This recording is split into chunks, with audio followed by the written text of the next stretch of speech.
Now we are going to look at a chapter called Motion in a Straight Line. So in our previous classes we have already studied something about the motion.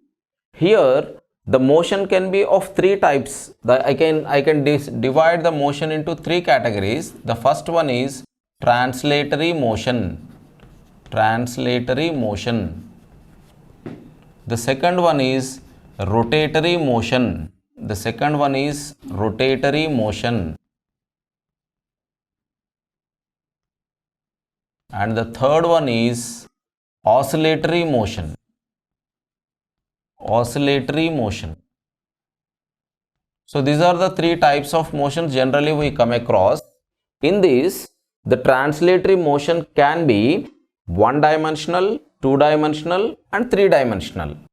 So exclusively when I look at about the translatory motion, here a body can travel along a straight line, like if at all a person is traveling on the ground, then the motion is along x direction. If a person is climbing the rope, that means a person can move in this direction. So this is motion along y direction. Motion along y direction. And a person can travel in or out of the board. For example, a person is traveling like this. You call it as he is traveling along z direction. Z direction. So this is along the z axis, x, y and this is z. So here in all the cases the person is traveling along a straight line. So here the path is straight lined path. Path is straight line. Path is straight line. So in all the cases he is either traveling along x direction or y direction or z direction, indicating that it is a motion along a straight line. One dimensional. I can call it as one dimensional motion. One dimensional. Unlike that, if at all a body is executing the motion in xy plane, two-dimensional, you call it as two-dimensional. So in case of the one-dimensional motion, you can take the examples as an automobile. So a car moving on a straight road is a one-dimensional motion. A person climbing the rope, one-dimensional motion.